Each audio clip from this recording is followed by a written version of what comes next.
Hello साथीहरू, नमस्ते नमस्कार। हजुरहरूलाई स्वागत छ यो मेरो मिनी भ्लगमा। हजुरहरू पनि सन्चै हुनुहुन्छ होला, म पनि एकदम सन्चै छु। आज चाहिँ म चाहिँ चटपटे खान गइरहेको छु, मतलब जाँदैछु। अनि बाटोमा चाहिँ अर्ग्यानिक ऐसेलुहरू फलिरहेको रहेछ। अनि खाँदै खाँदै चटपटे खाने ठाउँमा जाँदैछु, पसलमा। अनि हजुरहरूलाई मिठो लाग्छ कि लाग्दैन? यसलाई चाहिँ हाम्रो टोप्रे ऐसेलु भन्छ। टोप्रे ऐसेलु यो टोपी जस्तै हुन्छ नि त, त्यो भएर एकदम खानाले मिठो पनि हुन्छ है।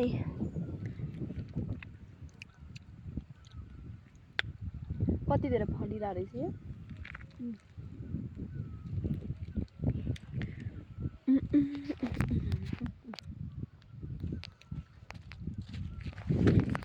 अलिकति ढिलो हुन्छ, छिटाऊ है।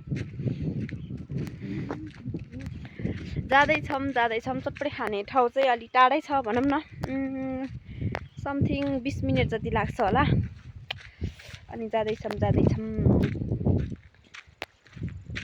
चटपटे भनेपछि त भातै खान पर्दैन, चटपटे मात्र खान पाए हुन्छ।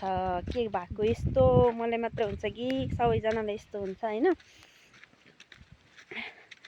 घाम पनि चर्को लागिरहेछ, त्यही भएर हामी चाहिँ जाँदैछौँ चटपटे ठुस्ने के लिए। बिचमा चाहिँ रहेको छ खोल्चा।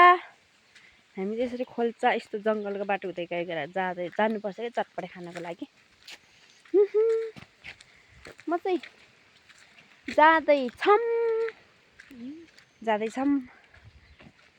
हाई भन्थ्यो।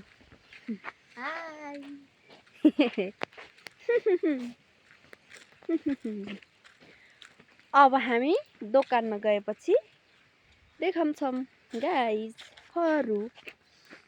हामी चाहिँ चटपटे खान जाँदै गर्दाखेरि हामीले चाहिँ बाटोमा हाम्रो बाजेले भेट्नुभयो। उहाँ चाहिँ गोरु चलाउँदै हुनुहुँदो रहेछ, यहाँ देख्न सक्नुहुनेछ।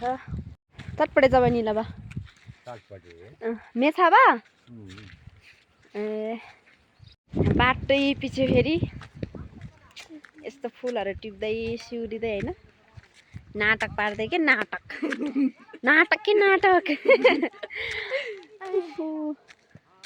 यहाँ देख्न सक्नुहुनेछ हजुरहरूले चाहिँ गाउँबारी मतलब खेतमा चाहिँ अहिलेको सिजनमा पुरा गहुँ यस्तो छ। हेर्नु साथीहरू, हाम्रो गाउँघर अहिले चाहिँ खेतमा चाहिँ सिजन चाहिँ गहुँ रहेको छ। हामी चाहिँ यति टाढा 20 मिनट लाग्छ भन्दाखेरि हामी यो गाउँबाट आएको हो क्या। यो चाहिँ हाम्रो गाउँ हो।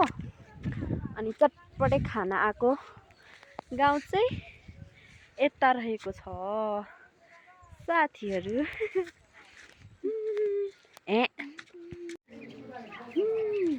हेर्न सक्नुहुन्छ कुखुरा, लोकल कुखुरा।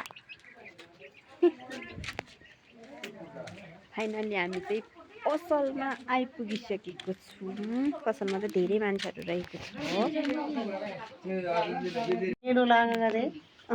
चटपटे जब हावा आएर सोध्नु रङ चिसो ए हजुर ये आराम हो सीट अच्छा सर भला ये मेले